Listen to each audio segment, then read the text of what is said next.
بسم اللہ الرحمن الرحیم۔ شروع اللہ کے نام سے جو بڑا مہربان اور نہایت رحم فرمانے والا ہے۔ بلغ العلا بکمالہ کشفت الدجی بجمالہ حسنت جمیع خصالہ صلو علیہ وآلہ۔ حضرت واصف علی واصف صاحب کی مدبرانہ باتیں کسی شے کو چھوٹا سمجھنے کے لیے ضروری ہے کہ اسے یا دور سے دیکھا جائے یا غرور سے دیکھا جائے، ورنہ اگر اسے قریب سے دیکھا جائے تو عزت سے دیکھا جائے تو وہی شے اپنے اندر ایک جہاں رکھتی ہے۔ ایک ذرہ بے مایا اپنے اندر سرمایہ گراں نمایاں رکھتا ہے۔ ذرے کا دل چیرا گیا تو کتنے آفتاب لرز گئے۔ اللہ کی تلاش کسی انسان کو کسی انسان ہی کے پاس تو لے جاتی ہے۔ اللہ کا راستہ تنہائی میں دریافت ہوتا ہے اور یہ راستہ انسانوں میں رہ کر طے کیا جاتا ہے۔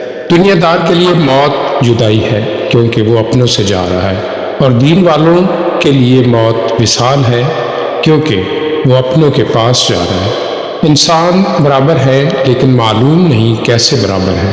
ہم نے تو موت کے یکساں عمل کے باوجود قبروں کو یکساں حالت میں نہیں دیکھا۔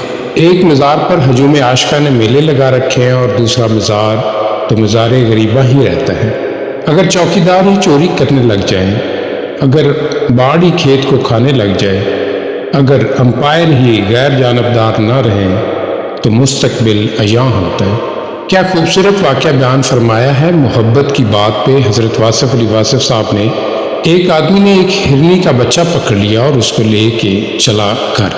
پیچھے مڑ کر دیکھا تو اس کی ماں آ رہی ہے پیدل، بچہ پکڑا ہوا ہے، ماں ساتھ ساتھ چلی آ رہی ہے، فریادی شکل میں، کوئی رکاوٹ نہیں، کوئی زنجیر نہیں۔ اب ماں اس زمرے میں آ رہی ہے کہ وہ بچہ جا رہا ہے۔ ماں بچے کے پیچھے، اس آدمی کے دل میں ایک اور جذبہ پیدا ہوا، اس نے چھوڑ دیا۔ اس کو یہ بڑا جلوہ ہے، کس طرح ماں آ رہی ہے بچے کے پیچھے۔ سبحان اللہ، بڑی محبت کی باتیں ہیں۔ اس شخص کے دل میں محبت پیدا ہوئی، اس نے چھوڑ دیا۔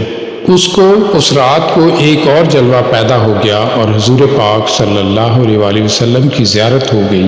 سبحان اللہ، آپ صلی اللہ علیہ وآلہ وسلم نے فرمایا کہ آج سے تم ہمارے محبوب ہو، تو انہوں نے محبت کی اتنی قدر کی ہے۔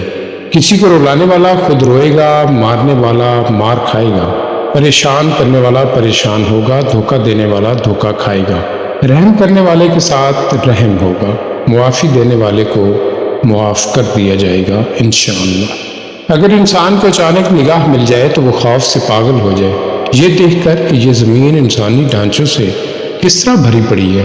یہ ویرانے کبھی آباد تھے، یہ آبادیاں بھی کبھی ویرانے بن جائیں گی۔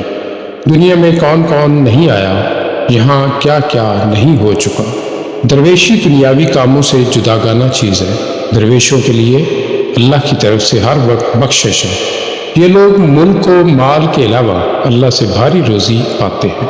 اللہ تعالی ہمیں ان باتوں پر سچے دل سے عمل کرنے کی توفیق عطا فرمائے۔ آمین ثم آمین۔